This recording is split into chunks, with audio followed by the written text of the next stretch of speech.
Okay, testing, testing. Would be better if the mic wasn't on mute. Okay. Now we can be seen and heard at the same time. Testing? Yes. Okay, we are breaking in here for a minute to cover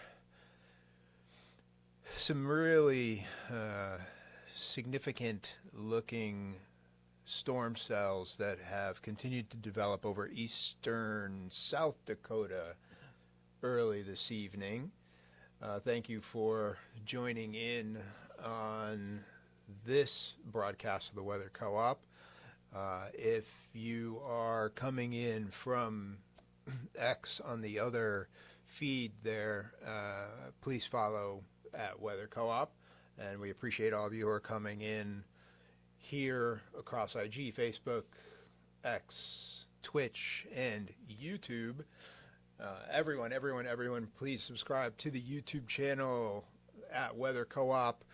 Like, share, subscribe, hit all the buttons. That's it, just hit all the buttons. But we have some severe weather developing across eastern South Dakota, and these are cells that Erica was looking at earlier in the day, and they are continuing to maintain an impressive structure here going into the early evening. And, nocturnally, this is a pretty dangerous situation if you happen to be out in this area. Fortunately, eastern South Dakota is not a very densely populated area, and for those of us that have driven out there chasing, it is mostly just remote farm field type communities, a few small towns, that's for sure. But for the most part, this is open farmland and relatively flat. But these storms have maintained a consistent pace here for what looks to be well over 100 miles. And I don't see them weakening anytime soon. And in fact, as we go in a little bit tighter here in the view, I want to show you that the one that I'm looking at with the most concern is this very large cell that looks to be splitting near the small town of, I don't know, pronounce it wrong. If you happen to live there, my apologies. If it's Huron or Huron, could be either. That cell is showing some signs of rotation, at least aloft. And with our computer here at Weather Co-op, we can see that signature coming back on the radar site. I believe this is now pulling strictly from the Aberdeen radar, which is almost due north of the location of where this cell is right now. It's still about 75 or so, 100 miles maybe, due north. But it's giving a good beam scan because it's unobstructed. We're just going over flat terrain here. So we're seeing what appears to be some early indications of rotation with this cell.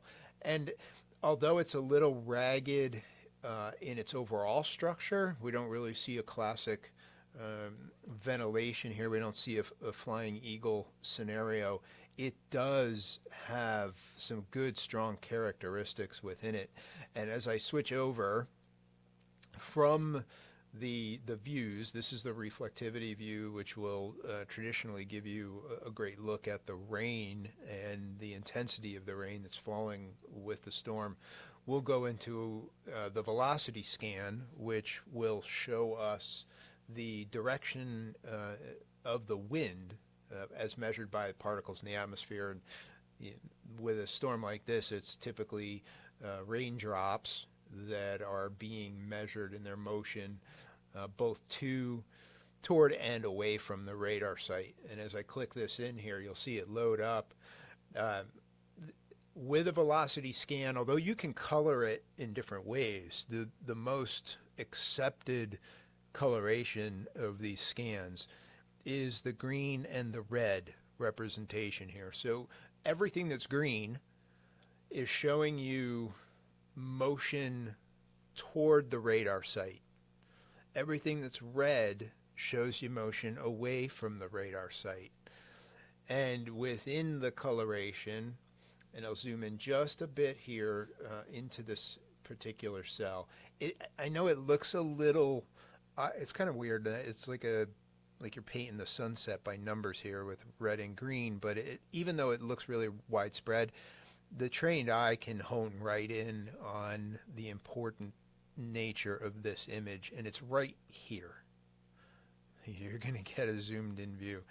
So that brighter coloration of green indicates stronger wind, and this is at least aloft. So, it could be 2,500 feet above the surface, could be 5,000 feet above the surface, but it is showing us that there is an increase in speed with the wind. And the wind barbs that we include here on this image do help us show that also, but I'll unclick that for a moment, and there that goes away. And now we're looking strictly at the motion of particles toward and away from the radar site. So you can have bright coloration and have that signify just straight line wind or microburst wind, things that will, of course, do damage if they're strong enough.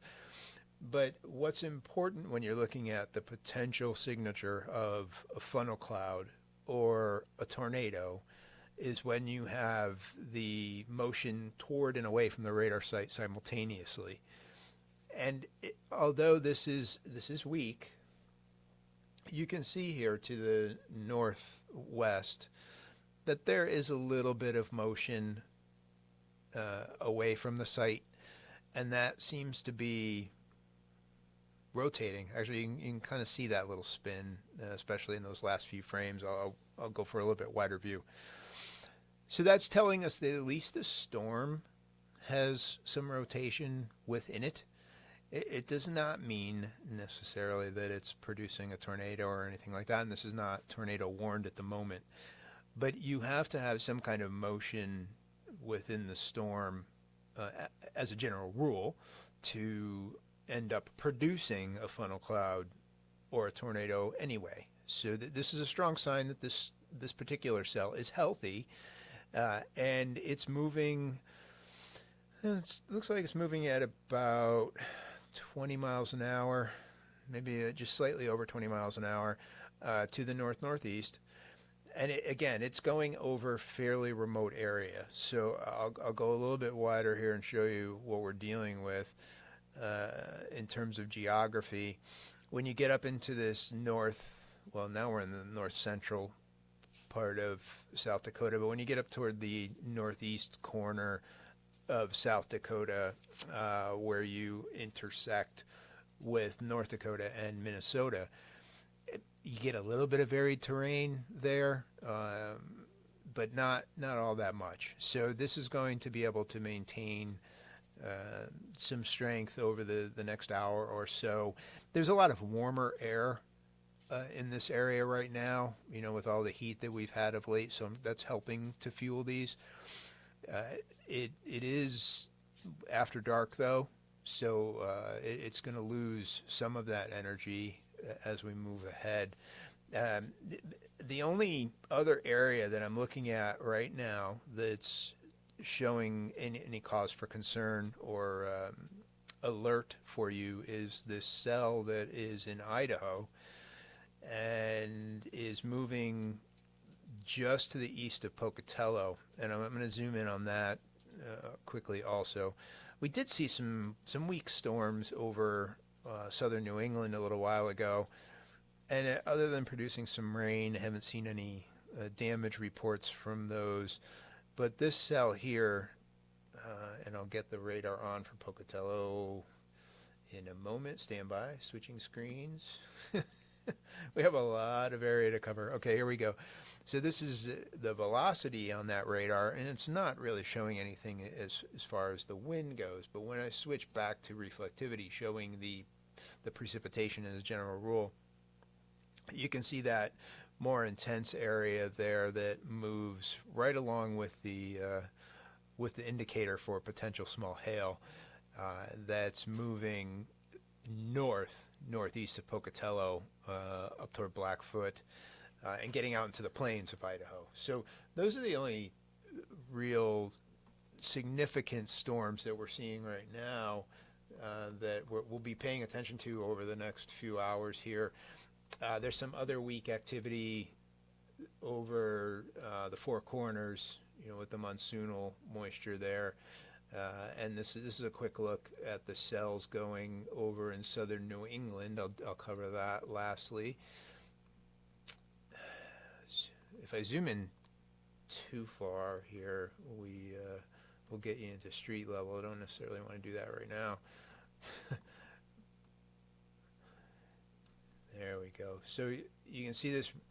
It's kind of tapering off. Obviously we're approaching 11:10 on the East Coast, but that's what we've been dealing with. So this is our reflectivity with the precip scan, and these storm cells have been working over the same general area for the last few hours, covering just over the line into eastern New York State, over toward the Hudson River, and then into the mostly the western half of Connecticut. And they certainly don't need the rain after the historic flooding that they had earlier this week, like all-time record 24-hour rainfall for some areas in Connecticut with those storms. But you can see here that perhaps some small hail potential here with this cell moving near New Milford, near Route 7, eventually down toward Danbury and toward I-84. That cell might produce a little bit of small hail here from what we're seeing on the radar. And then, the one place in the entire country where we don't need any more moderate to heavy rain is this area around Oxford, Connecticut, where we saw 2 people unfortunately perish in the flooding earlier this week. Right now, you're getting hit with some pretty moderate to heavy rain there. It does look like it's moving at a decent speed, but there is more off to your northwest. It still has to clear before this is over for the night for you guys. We will be back later on. We're going to do a quick update on the tropics and what's going on near Hawaii. But for